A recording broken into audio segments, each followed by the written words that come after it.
Shalom para todos, eu sou Aldair Siqueira, pós-tribulacionista. Mais uma vez eu venho aqui, mostrar uma contradição cronológica do pré-tribulacionismo. Todos nós sabemos que o modelo pré-tribulacionismo ensina que a igreja será arrebatada antes da grande tribulação, para não sofrer os danos da grande tribulação. E eles ensinam que a igreja vai ser arrebatada antes da grande tribulação, passar 7 anos no céu, com Cristo celebrando as bodas do Cordeiro e o tribunal de Cristo. Cristo casa com a igreja e lá é distribuído o galardão durante 7 anos. Terminando os 7 anos, Cristo estabelece o seu reino na terra. Bom, mas a gente vai olhar aqui o texto, vamos ver se as bodas do Cordeiro acontecem antes da grande tribulação, ou depois da grande tribulação.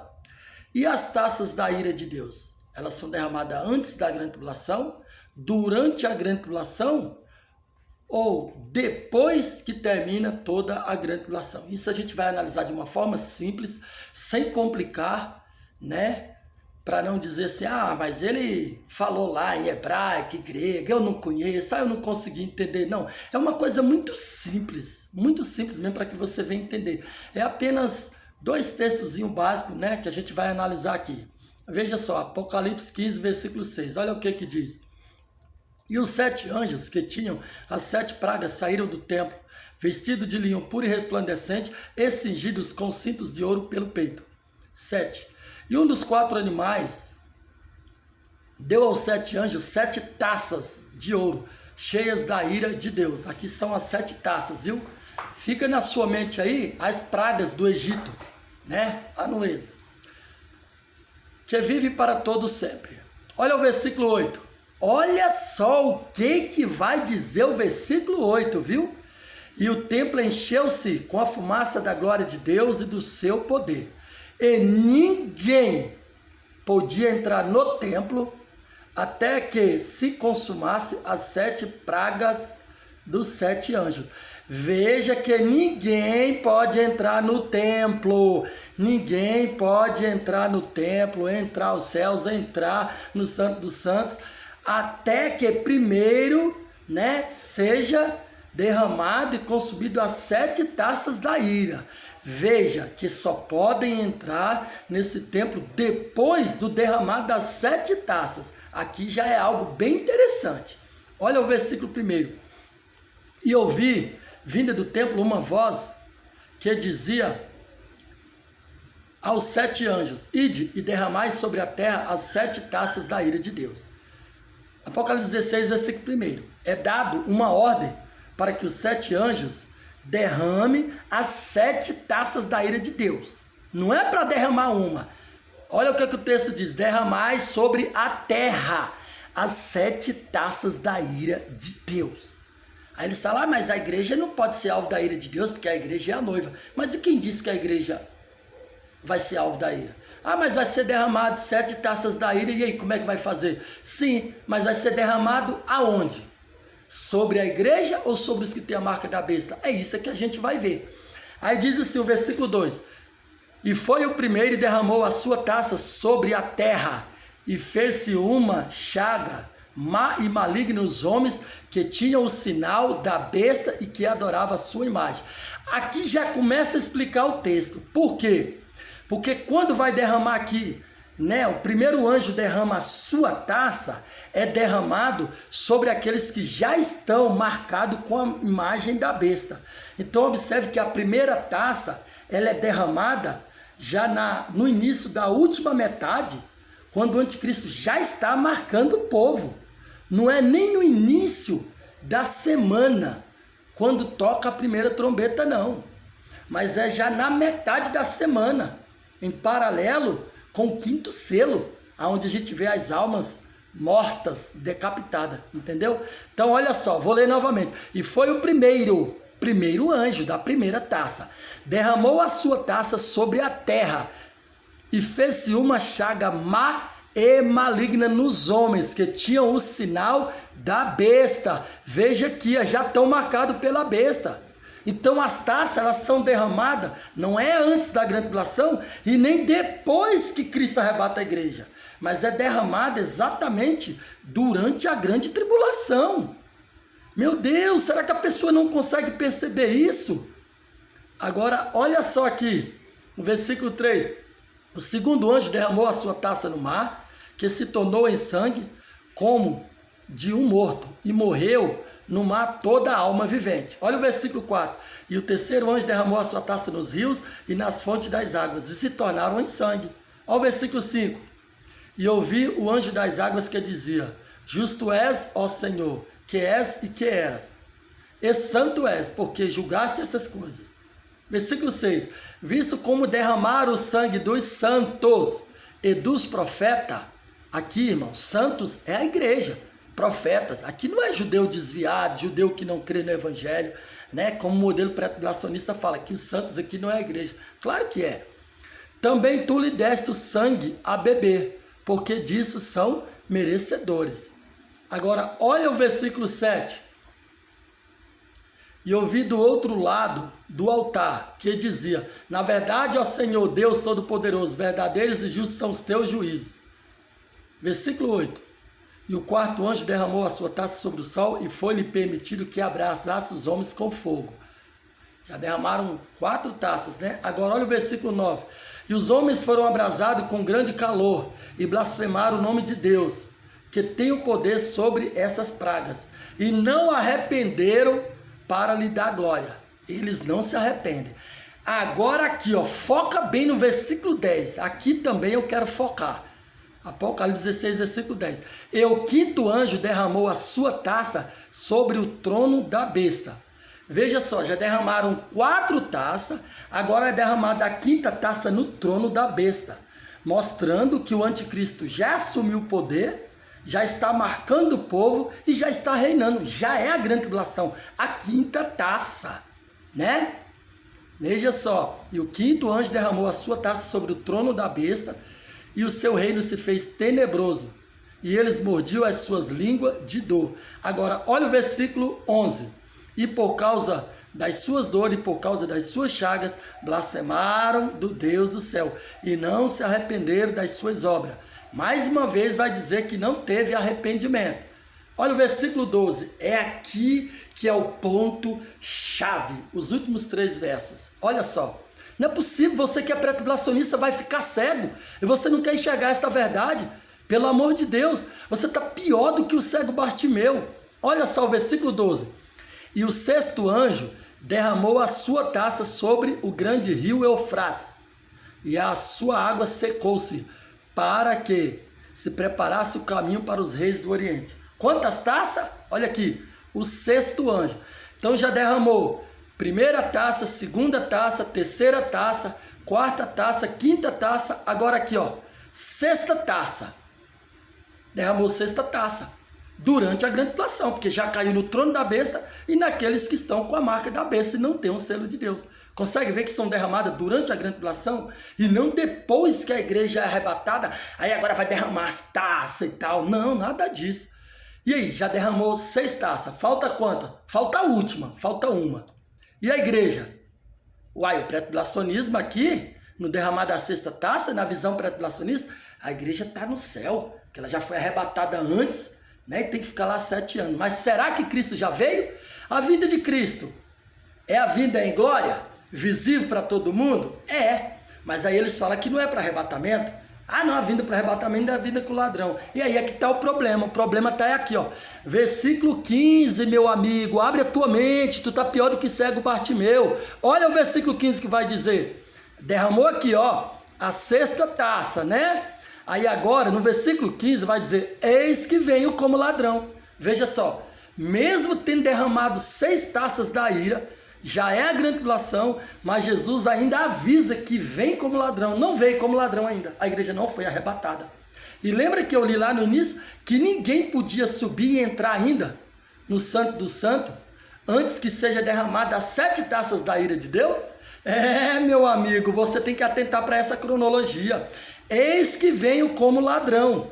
Bem-aventurado aquele que vigia e guarda as suas roupas, para que não ande nu e não sejam e não veja as suas vergonhas. E agora?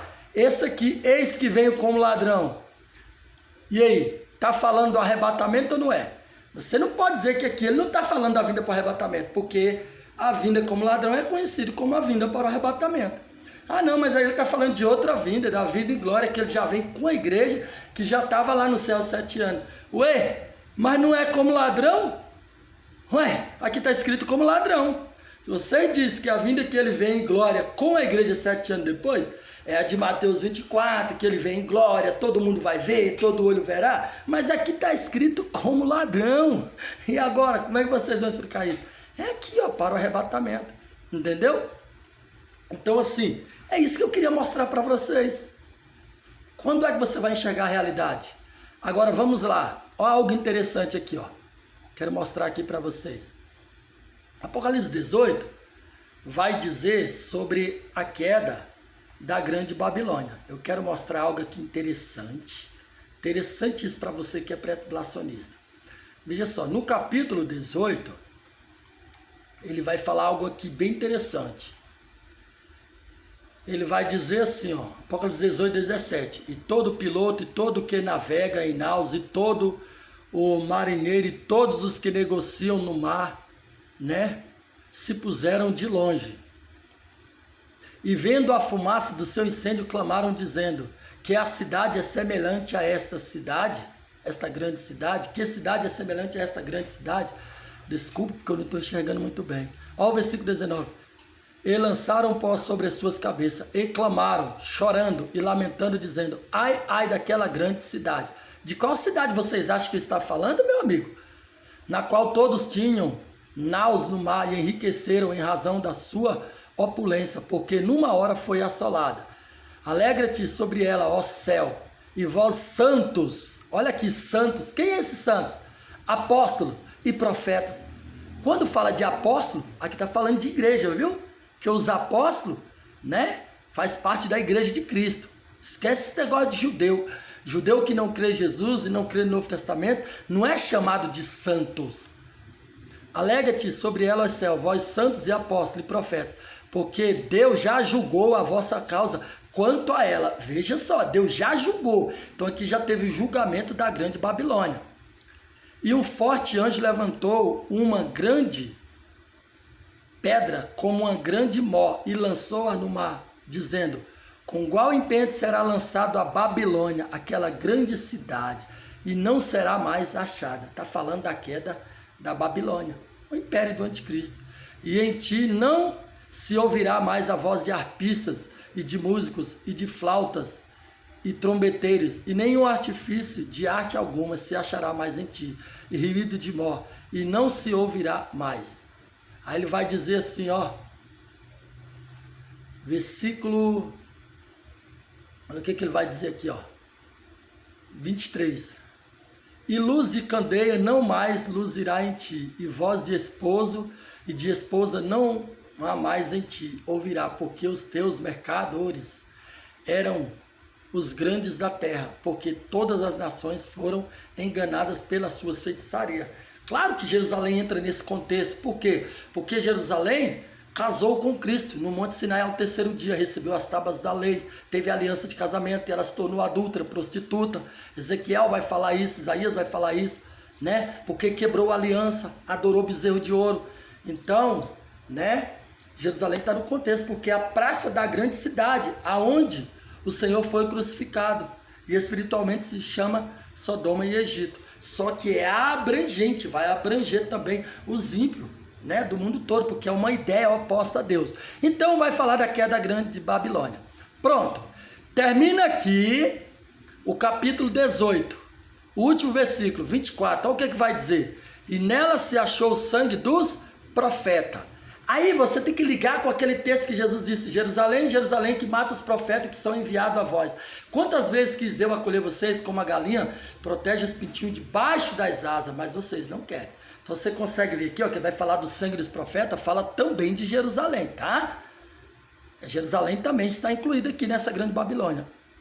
Dos profetas e dos santos, e de todos que foram mortos na terra. Olha, inclusive no período da grande tribulação. Consegue ver? Então aqui, ó, tá vingando a grande Babilônia.